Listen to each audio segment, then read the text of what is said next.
Good morning, everybody. Welcome to this edition of the Weekend Wrap-Up Show here on Shelbyville Now. I'm David Thomas, and this is Mr. Josh Blevins.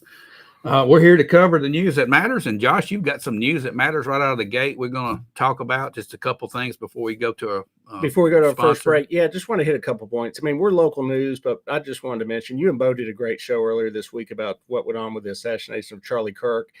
And I just want to mention you and I have going all the way back to last year's election. We've talked about the polarization of politics that has gone on in this country, in recent days, but even going back now a number of years.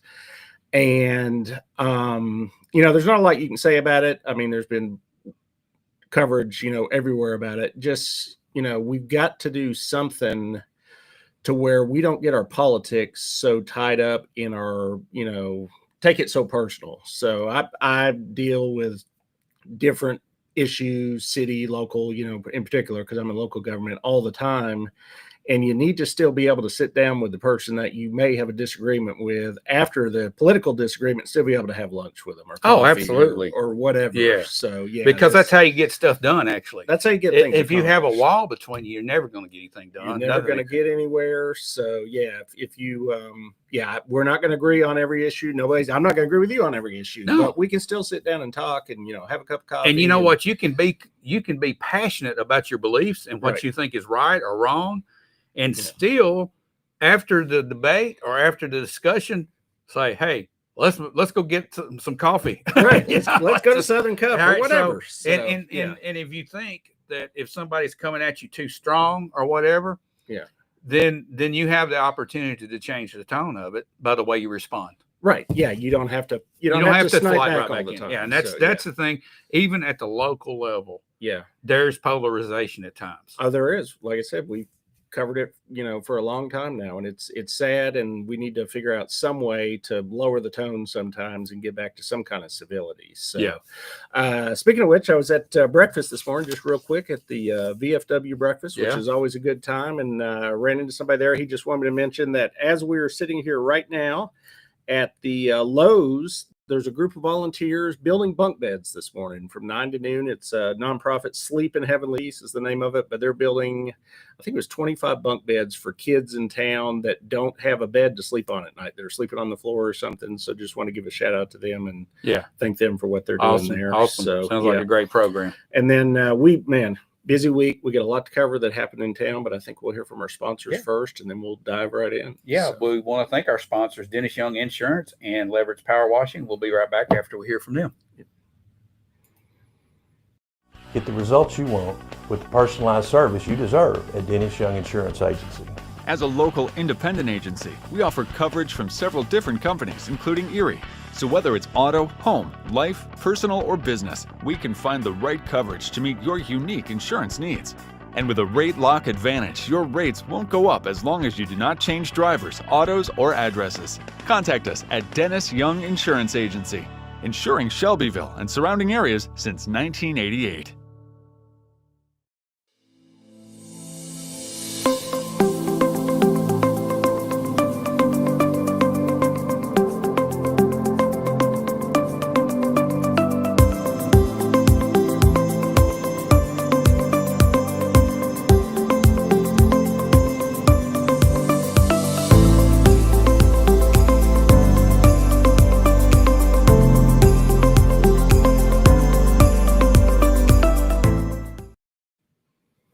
All righty, welcome back to the Weekend Wrap-Up Show, Josh. I know you had a busy schedule this week. This list of stuff that you've covered this week is long and exhaustive. List of items, but we want to go back to last week real quick. I just wanted to do one quick cleanup. I had a long conversation earlier this week with somebody that works from our sheriff's department at the jail, and we had discussed state inmates last week. Right.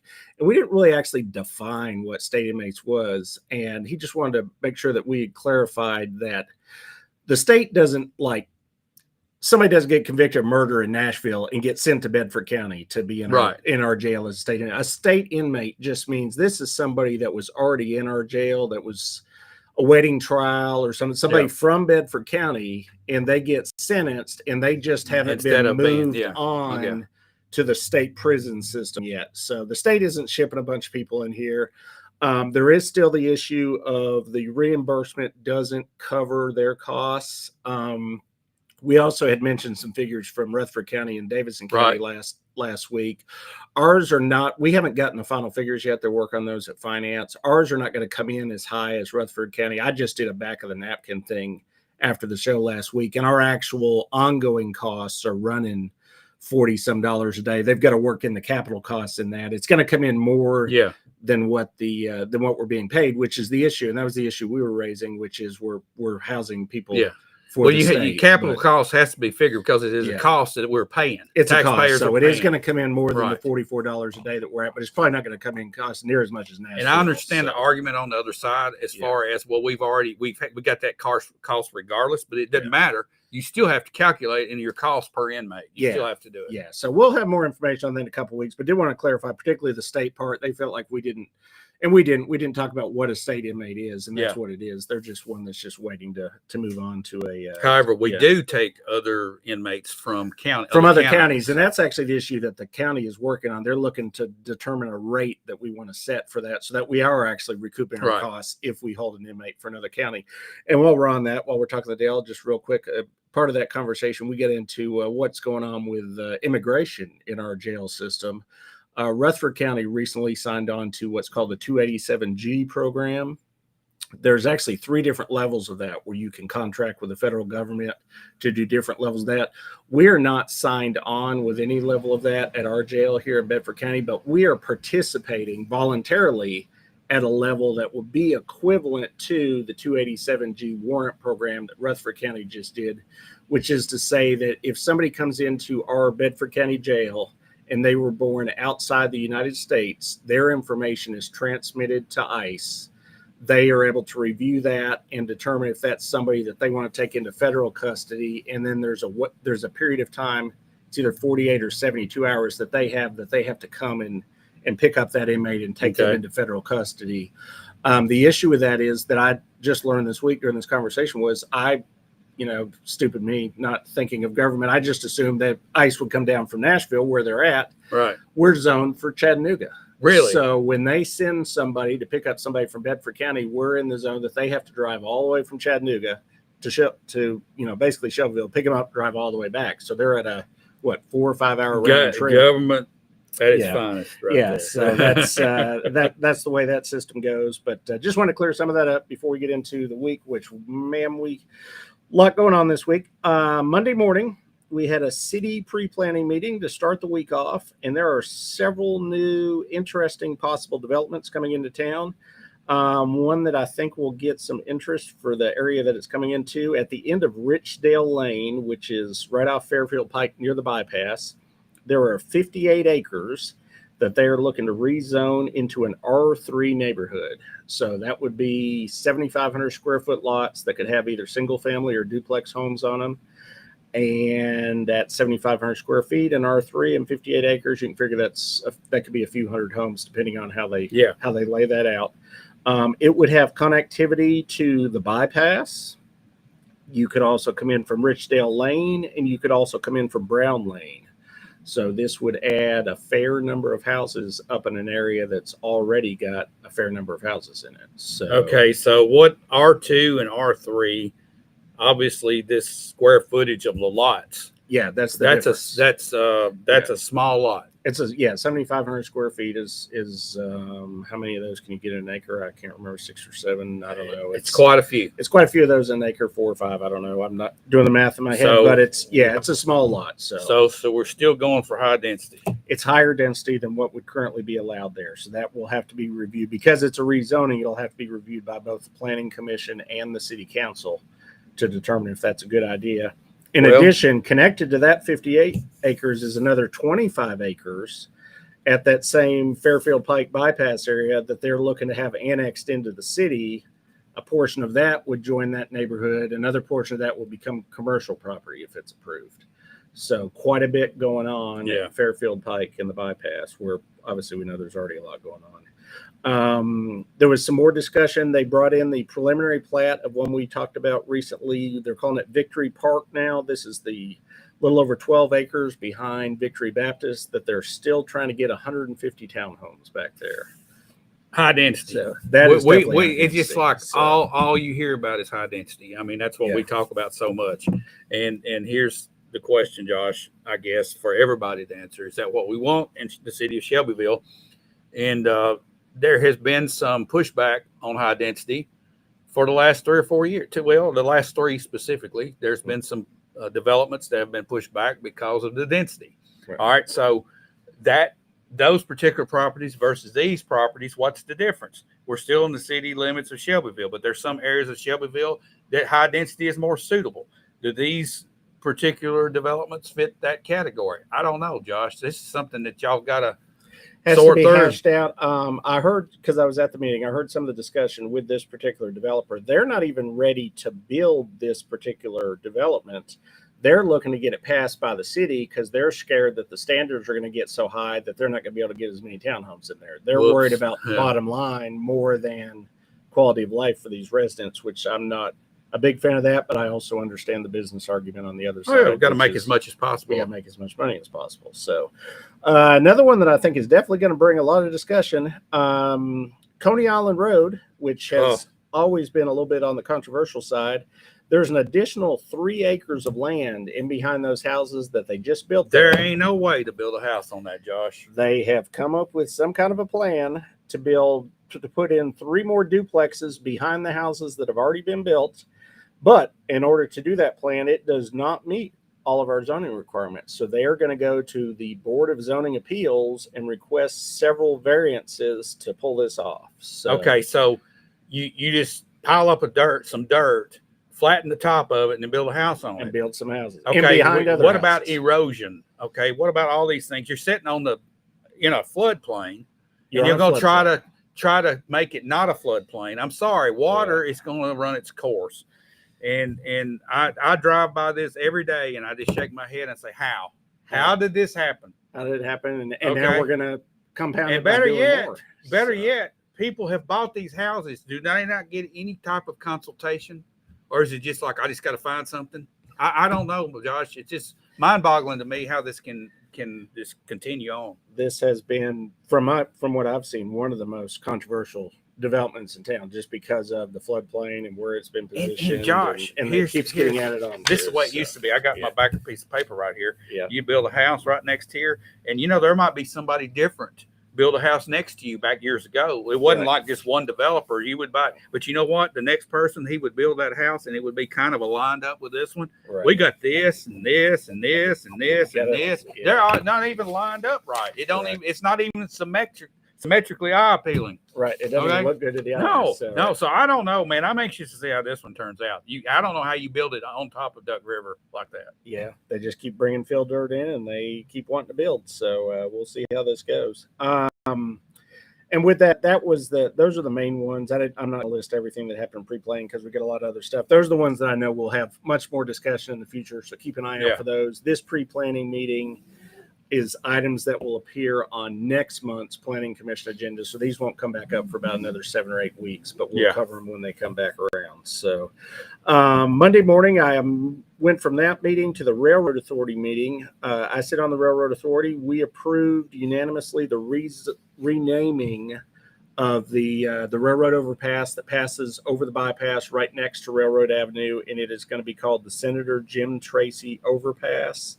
Yeah. Not a controversial decision at all. Everybody, really appreciated everything that Senator Tracy did while he was in office here locally. And particularly he helped get this railroad overpass to happen. Yeah. And had he not, you would be sitting there waiting for the train a couple times a day on the bypass. So that would have kind of ruined the bypass. That rest is defeated the purpose of the bypass. The purpose of the bypass if you had to wait on the train. So ask the people at War Trace. So So fortunately, you don't have to wait on a train at the bypass, and we appreciate him. And that was approved unanimously. That was all that happened at that meeting. Although we did have a discussion of the poor people in War Trace have had a rough week with roads being closed. They had 64 was closed while they were fixing a railroad thing. They had a truck turned over in one spot. I think a truck turned over by Beech Grove at the end of the week. Gridlock in War Trace. So stay home, I guess. I don't know. Tuesday evening was the county commission meeting. This was a short meeting. The actual part of the meeting that was the meeting didn't even barely go 15 minutes. Couple items they covered there. There was a rezoning request that had been to the County Planning Commission a couple months ago. This is the property just past Neverest Right. Park. This developer first tried to annex it into the city. The city turned him down. So now he was trying to increase the density in the county. The county's now turned him down. So his option is he can build homes on 1 acre lots with individual septic tanks, or he cannot build at all. Those would be his. That's two kind of the current road. options, That's what your options are. And So, he's right on the Duck River, so there's a big setback from the river. Right. He can't even touch the dirt there because of, they're worried about stuff getting in the water. So we'll see if he actually develops it or not. But both the county and the city have spoken on that property, and it's going to stay like it is unless different people get in office. At that meeting, the county commission also voted on the same overpass, about renaming the overpass, and they also unanimously approved that for Senator Tracy. And then Commissioner Farrer, he gave a nice little speech about, kind of explain all the different things that Senator Tracy had done for the area. So that was good. During the announcement section, there was a mention of there's going to be a coat giveaway at Eastside Elementary. Every student's going to get a coat, a tote bag, some hats, some gloves, some books, and other stuff. So that's coming up in October. So that's a nice thing. Anonymous donor that didn't want to be mentioned has done that and given that to all the students there. And then there was something unusual right at the end of the meeting.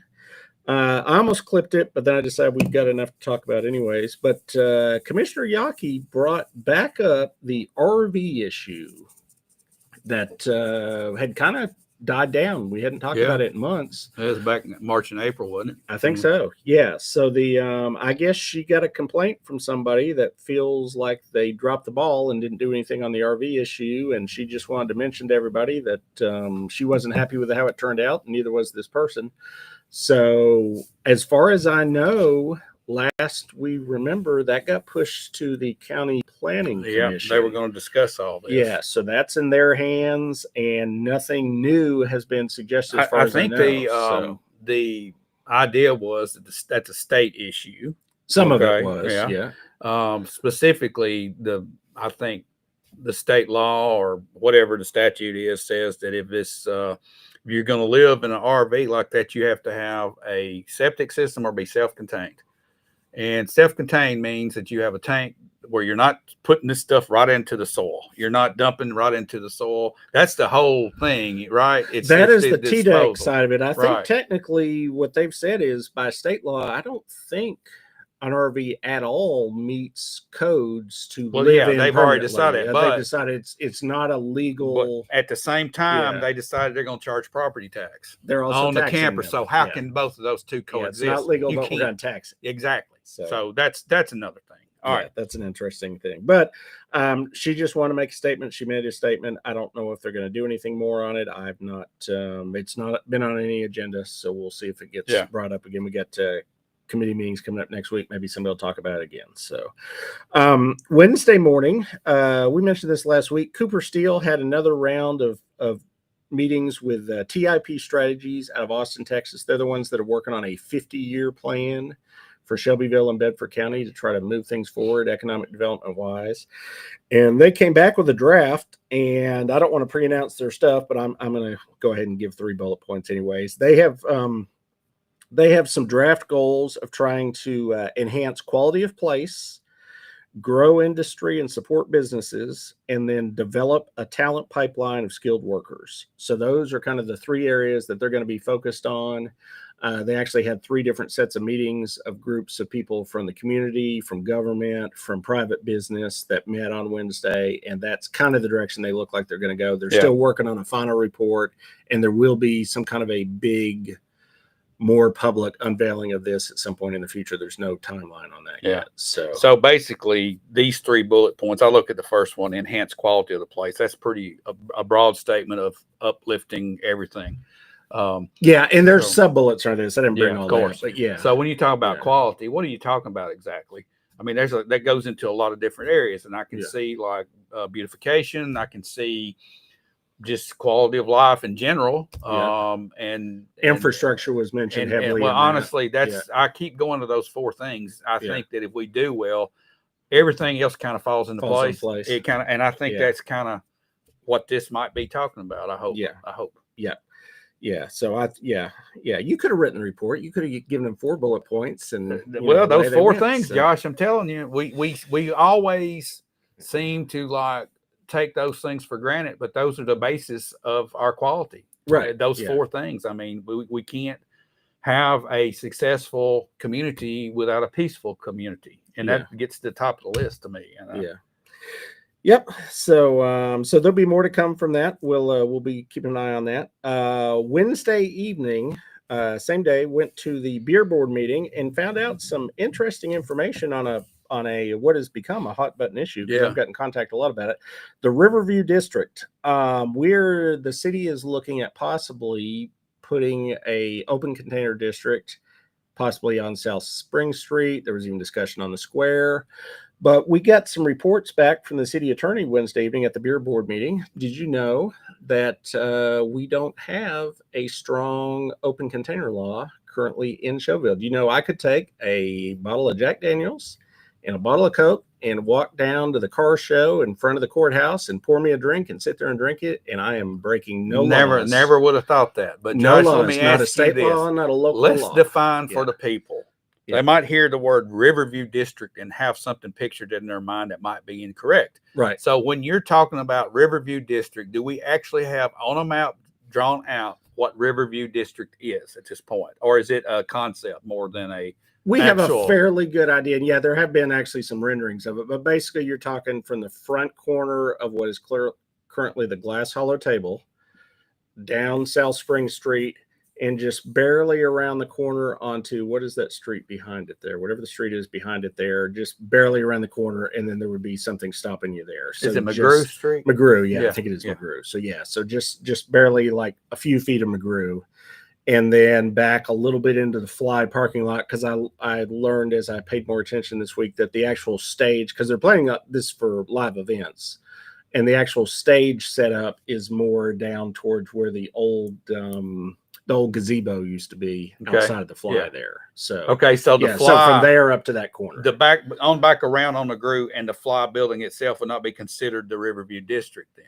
I don't think so, although that's still up for debate. So They could possibly include it's some of that. more Depends having- on where you Right. where you would have your audience. So for it's that more stage. about two different businesses on the square. You got Glass Hollow and Grindstone Cowboy, which is being constructed still, right. and then the new Then the River live Walk. events. Now the like the Overlook. Overlook and is that not gonna be- gonna okay, they so decided actually- they don't want people standing out over the river drinking. So I wouldn't even call this a district, really. Yeah. It's just a little space right It's- there. it's a Just that space, maybe just that Yeah. Spring Street. Yeah, That's it. yeah. But Okay. as I just mentioned, for all the discussion of it, you're allowed to have a drink there already. So what's the big deal? No, nobody, honestly, nobody knew that we didn't have the law that was written, the local law. Well, let's start with the state. In the state of Tennessee, open container is only illegal if you are in control of a motor vehicle. So if you're in the car, Okay. in the driver's seat, So you cannot. If you're in the all right, passenger okay, seat, all you're right, even legal. All right. So Josh, So, here we go. yeah. Here we go. Yeah. This is the fun part. Yeah. And I like to just say, what if? Yeah. What if? What if a person drives up to the square, gets a parking space, they take Yeah. their Jack Daniels bottle and their little cup of Coke or whatever it is Yeah. they mix with it, or they might not mix anything They with may it, but just drink ice. right out of Just the bottle. All right. And then they go get in their car Then to they're breaking drive. the law. Okay, so how does this work? Yep. How is this not a setup for? I would be if I'm the police Yeah. department and I'm sitting up there. You can't get in your car now. You know, Right? Yeah, you've got to have You need a ride car home. service, a designated Exactly. driver, So, or whatever. you really So, messed yeah. up when you drove your car up here. Well, yeah, you better not drive. your Don't car. drive. Be the You one need that to pours walk. You need to walk. Yeah, So or get a ride. This Yeah. thing takes care of itself in a circle here, Josh. Yeah, Because if you go up there and you do that, and you drove a vehicle to get there, you you can't. better drive not to be leave. doing that drinking. You better be hauling people up there. So yeah, you better have a designated driver. Exactly. So now there is, back to the local law. Our current local law, which was written, we found it in 1979, yes, okay. says you cannot have a beer out Open on beer. an open beer. So if you have Okay. a wine or a mixed Ah, drink or okay, Jack okay. So Daniels, you are can- legal, but you can't have so a beer. the beer is about 7% alcohol, and you can Uh, drink 90 proof Jack Daniels. That Okay, is that our makes current law. that They're makes a also lot of sense. doesn't it? in the same set of laws. Okay. There was one against hooting and hollering in a public place. Hooting So, in the holler. What's hooting? I need to don't know what that but is. It was Hey, also Josh, not allowed. In You the know, we have 70s, really so. got some stupid laws. Don't Well, we? it's one of those things you hear about them, where you're not supposed to have a donkey on the left side of the street on I know. a day It's that starts in hilarious. T It's or really something. hilarious. So, yeah, All right. so that's. But back to the open container thing. There's less things that need to be changed to make this open container district because it turns out we didn't have any laws prohibiting a lot of this. So who knew? I mean, I didn't know. You can City just attorney drop the didn't know. conversation. Y'all have a party. Go Yeah, ahead. yeah. Now where you do currently legally would run into problems. Say you're the Glass Hollow or you're the Mhm. Grindstone to get a beer and also a liquor license. Those are premises consumption licenses. You can't buy something in one of those establishments and walk out the door with it. That's breaking their Oh, so that would have to be changed if they want to do it. So yeah. okay. Yeah, so yeah, alcohol laws are very Oh, man, this is a trick. It This is. is a trick. It's a question. trick. Yeah. Yeah, all right. So yeah, but that's the current state of things. Obviously, as far as where we're going forward from here, the beer board had their first initial discussion. They're going to be months looking at this. The planning commission will have their first discussion just on whether or not to block that South Spring Street to vehicle Yeah. traffic at the end of this month. They'll look at this for months. So this is not going to come to any kind of vote or conclusion. Okay. I would say springtime at the earliest. I'm just Yeah, guessing, yeah. so I don't know. But it's been a lot of talk recently, and I've gotten emails and I've been approached in public. Okay. I've heard about it, but it's not going anywhere anytime Yeah. soon. Okay. So, Before you move on, I'd like to Yeah. pose this little question to you, Josh. okay. Y'all aren't proposing any types of ordinances that would make coffee illegal, are you? I don't think there's going to be a coffee ordinance. No. I hope not, man. No. Because that's going to be really disappointing. Well, it would be. We can't open all these coffee shops and do something against coffee. Come Okay. on, we're pro coffee here. So, Thursday evening we had a city council meeting. I brought a couple pieces of information from that I just wanted to share that we get in our packet that doesn't necessarily make it out in the public all the time. We got our monthly police report, which I haven't Speaking covered. speaking of that, what Yeah. happened to those nice graphics that we were getting Yeah, no, generated? need to Is ask that person not question. there anymore? I don't- Because I'm that was thinking somebody left. that or was pretty something, handy. but yeah, I like those. So in lieu of that, you're gonna have to hear me read about it. Okay. So we got the police stats from August, and actually, oddly enough, and this happened a couple months ago, the last time we covered these, everything is down other than mileage. Okay. All right. Citations dropped from 358 to 333 in the month of August. Traffic accidents actually dropped from 87 to 75. These are year over year. This is August of last year versus August of this year. So traffic accidents was down by 12. Number of complaints to the police department dropped from 2259 down to 2171. What they're just calling incidents dropped from 178 to 149. People arrested dropped 158 down to 155. Juveniles arrested dropped significantly, 15 down to 8. Domestic violence incidents dropped by 10, 67 down to 57. And domestic violence arrests also dropped 23 down to 20. But mileage, our officers drove, instead of 47,000 miles last year, they drove almost 60 this year, 59,281. Let's just do some common sense connecting the dots.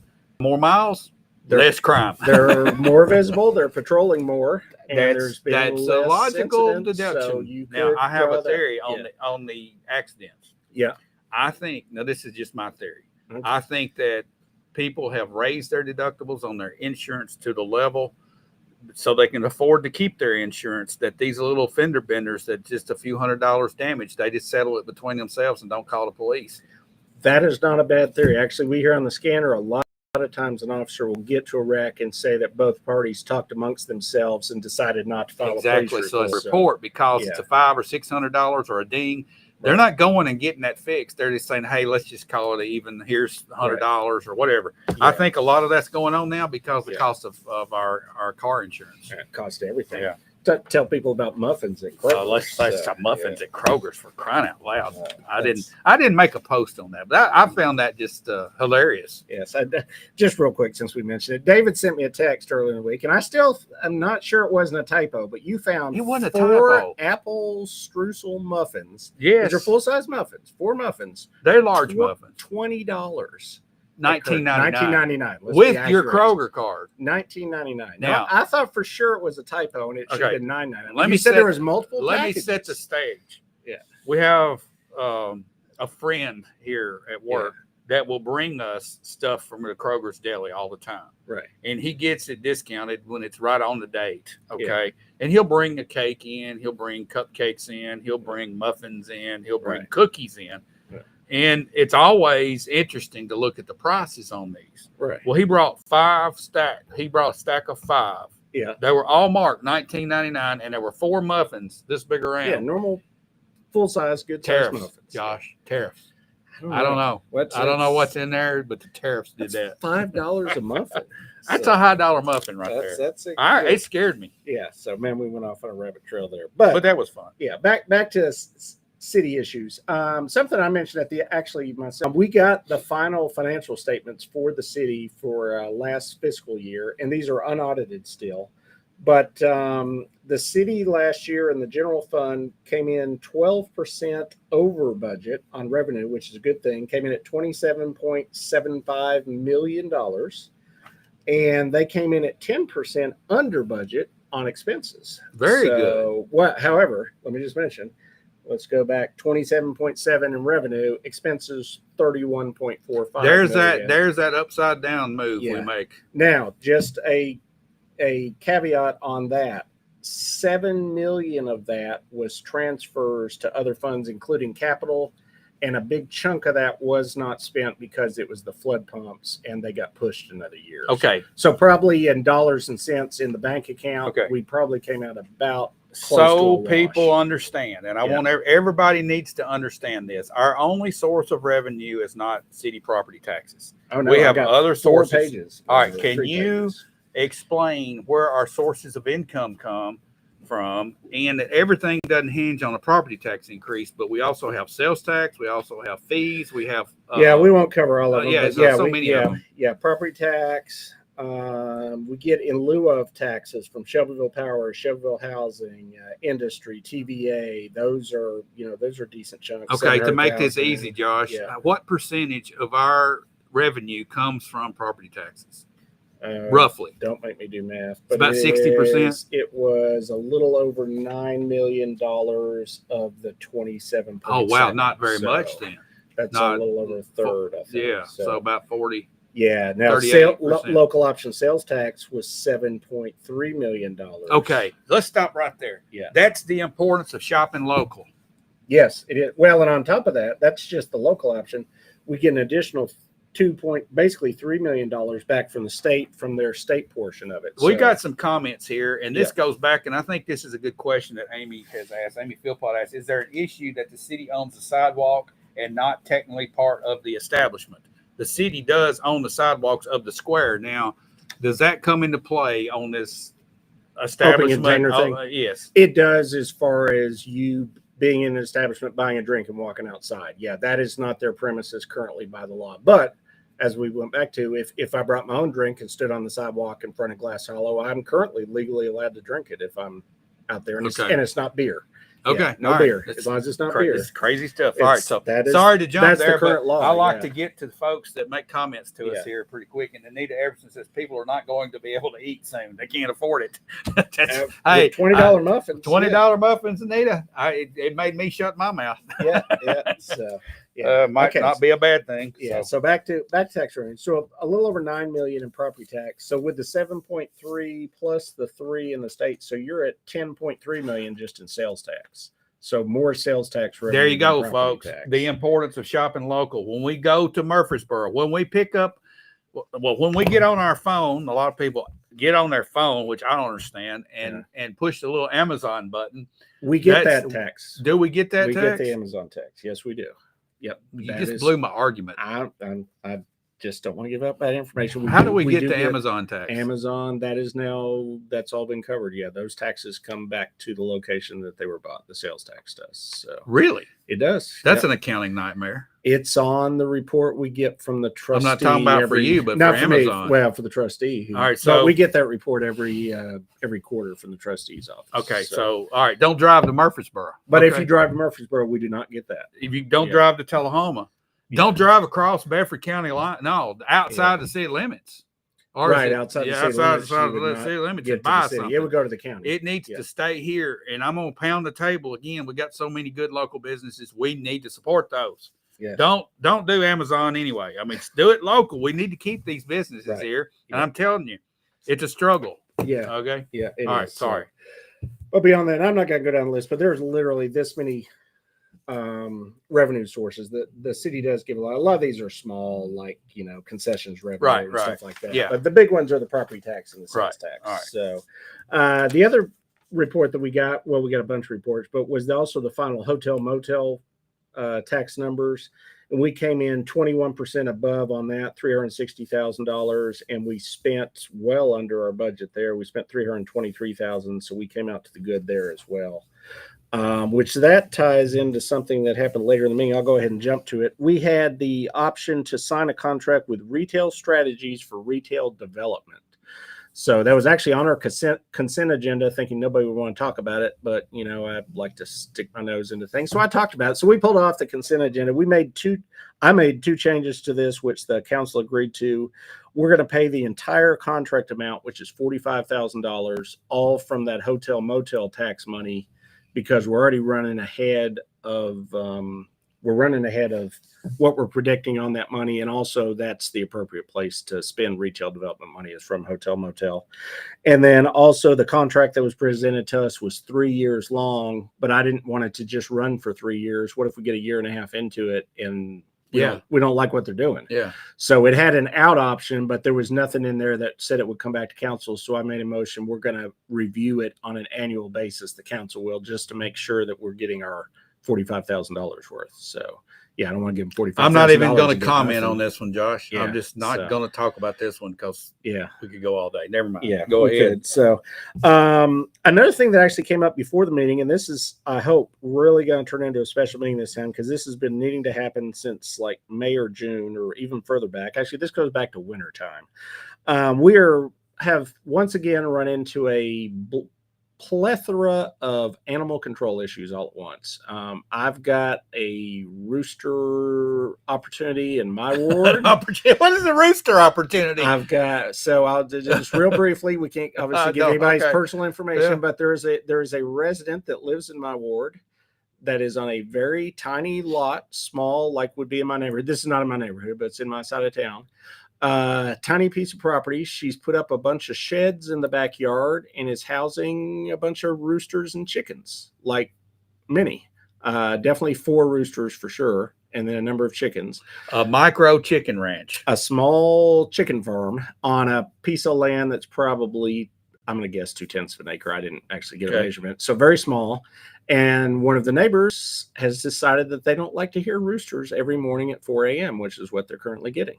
Built-in alarm clock. Built-in alarm clock, 4 a.m., they said, every morning. So, and doesn't just go off at 4 a.m. It starts at 4 a.m. and goes I get it. all day long. I get it. I get it. I drove by I get it. after lunchtime to just, not that I felt like they were exaggerating, but I just thought I'd drive by and hear, and I rolled down my window. Sure enough, after lunch, roosters were going to town. So he's not This appreciative. is not fun. No. So we have a ordinance in the city that doesn't allow roosters. Those have to go to city court. To go to city court, you're served a citation by a police officer, which they hand to you and you sign. If you don't answer your door and come out of the house when the police show up, how do they hand you said citation to get you to come to city court? They don't. Call So- SWAT team. I don't know. I don't know. Somebody told me kick in the door. I said, you can't can't kick do in that. the No, door no. for a rooster violation.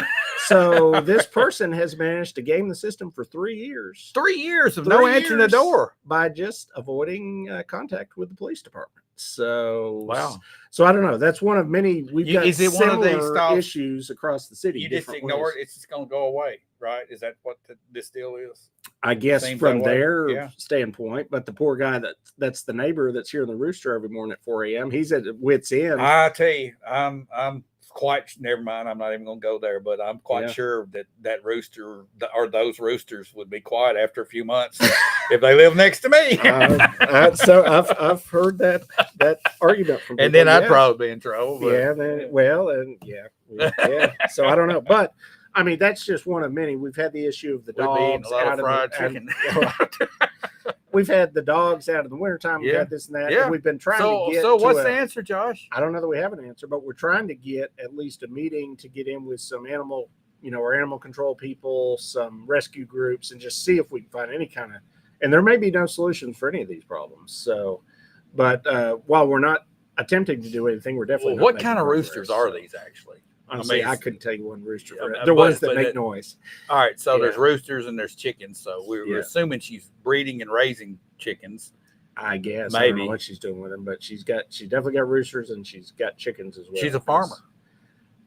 A farmer on a very small farm. Right. Yes. She needs to expand and get out in the county. That's what Yeah. needs to happen. If she was out in the county, this would be no issue. Right. So,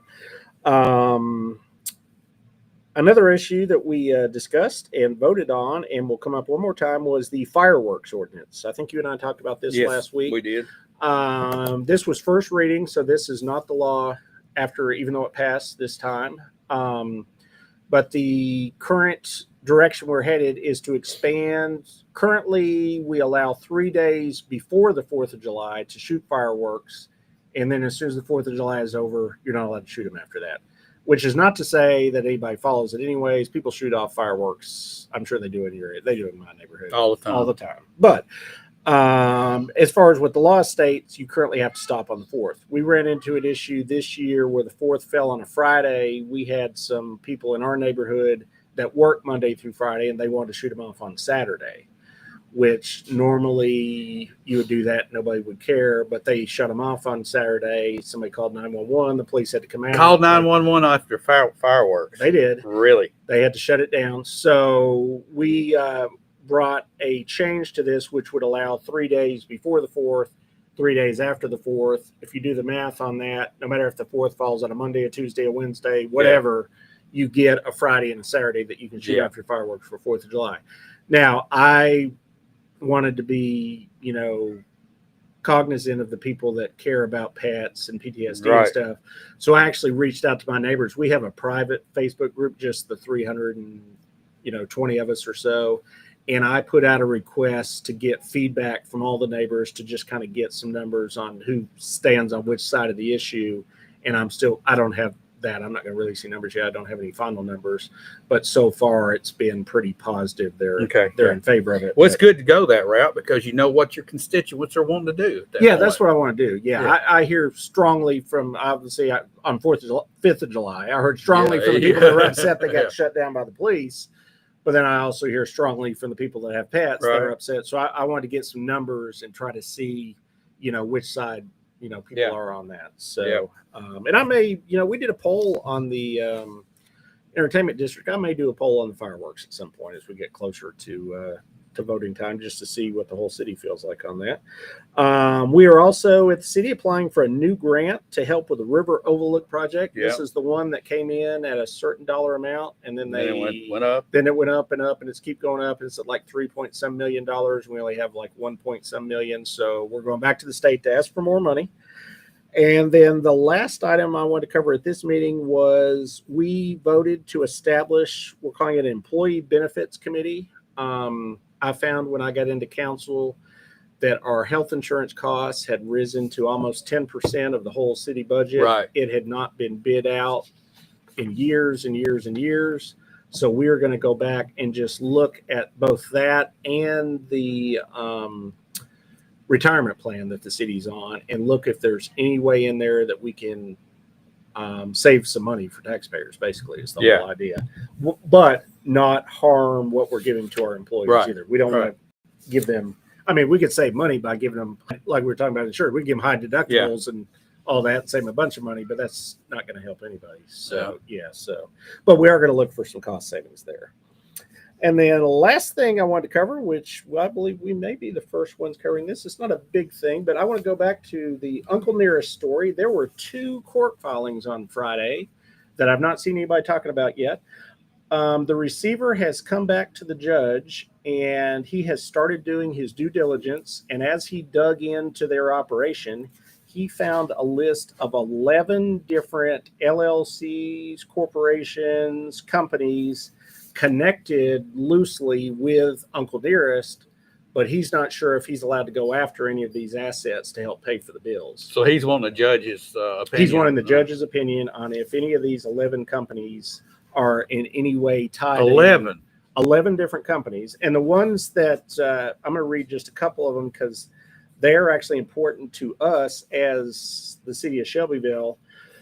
One of these is Nashwood Inc., which we've heard about, which is connected with some properties in town. Classic Hops Brewing Company. Yeah, that's which was the supposed box to be the factory, replacement for the which box it looks like factory. that's a dead plan. And then Shelbyville Grand LLC, which Hotel. owns a number of pieces of property on the square. Supposed to have been the Shelbyville Grand Hotel. Yeah. And Looks like that's the dead. U.S. Bank building. So either way, the receiver is now looking and asking the judge, hey, can I go after any of these properties to recoup the money that the bank is looking for? And then also there's other creditors involved. So that was one filing that came out on Friday. So the judge will have to rule on that. And then in addition, the receiver went ahead and just sent in a list of, so just kind of a heads up to the judge, I guess, of, hey, I'm in here, I'm doing my work. Oh, by the way, I had to hire 6 different companies to try to figure out this whole operation. So he has What? Yep. He says at their standard and normal rates, which he doesn't say what those are. This cannot be cheap. But so he's hired a company called New Point Advisors Corporation. They're the financial consultant he's using. He's using Thoroughbred Spirits Group as an operational consultant. There's a law firm, Belcher, Sykes, and Harrington. They're the Alcoholic Beverage Council. Herald Law Firm in Paris, France, to try to unravel the French property, assist in the evaluation and or liquidation of the receivership estate's French assets. As we know, they bought some kind of a estate over there. If it was a cognac or something. Yeah. So they've obviously, the U.S. court doesn't have a ruling over there. So they've hired a French attorney to see if they can go after that property at all. Another attorney, Nutter, McClellan, and Fish in Boston, Massachusetts. That's to evaluate the Massachusetts assets, which that would be the home in Martha's Vineyard. And then he's additionally hired his own law firm, Thompson Burton, to advise him on all other legal aspects. Where does this money come from? Outside of the settlement? These Within these all people of this? get first dibs on the money. Wow. And then from there, second dibs goes to the bank.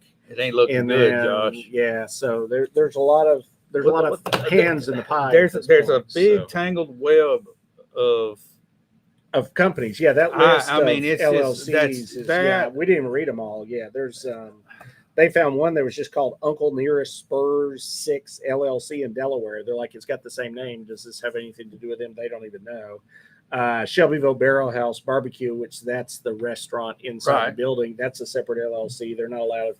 They didn't know if they're allowed to go after that. Humble Baron Inc. That's a separate corporation owned by a blind trust that benefits Keith Weaver. It's in the building. They don't know if they're allowed to go after that. A couple of these actually either gave money or purchased from the corporation. There's one called Quill and Cask Owner LLC. It says they've given capital to Uncle Nearest and they've purchased barrels of spirits from Uncle Nearest. They're like, who is this people? Man, this is getting a little bit. Yeah. So there's a lot. I don't know even how to label it. It's a lot of layers to that. So the receiver is just saying, hey, how deep can I dig and what money can I go after? So that'll all be coming out. This is turning into a lot more than what I thought it would be. Yeah, and they are still on a deadline of October 1st to give the court their first financial report of where things stand. Wow. So I don't know if it sounds like they still got a lot more digging to do. So we'll see see where that goes. We'll definitely stay on top of that. But with that, man, I think that was enough. That was a long week. That was a lot going on. A lot going on. Yeah. And we'll take a break. And when we come back, we're going to take a look at what's coming up this coming week. next Looks like a week. lot less. A lot less this coming week, knock on wood. Yeah, but we'll hear from our sponsors, Dennis Young Insurance and Leverage Power Washing. We'll be right back. Get the results you want with the personalized service you deserve at Dennis Young Insurance Agency. As a local independent agency, we offer coverage from several different companies, including Erie. So whether it's auto, home, life, personal, or business, we can find the right coverage to meet your unique insurance needs. And with a rate lock advantage, your rates won't go up as long as you do not change drivers, autos, or addresses. Contact us at Dennis Young Insurance Agency, insuring Shelbyville and surrounding areas since 1988.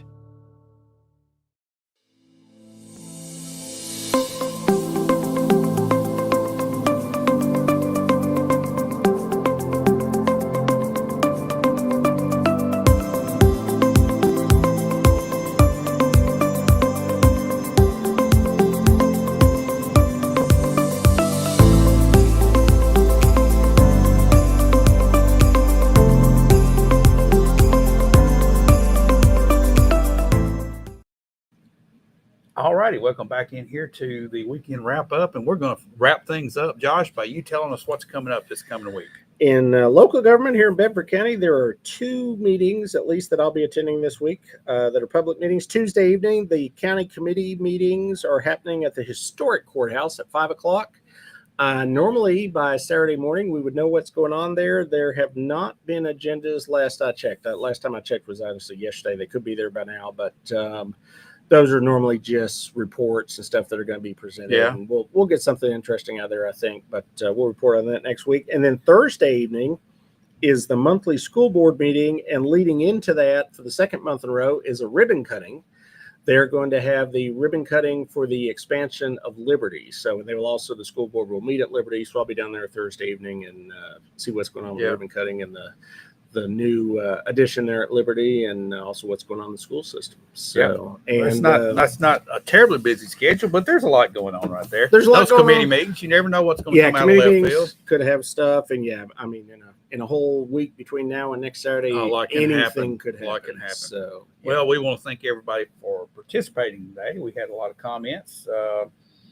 We see there Mike Bynum is watching. Don't know if he still is, but we appreciate everybody for tuning in and interacting with us. We ask you to share and like our video, which it's actually a live stream, but we'll turn into a video when we switch it off. Yeah. And I encourage you to please share and have a great weekend. And Josh, you have a great weekend. Likewise. And we'll be back next week. Yep. See you next weekend.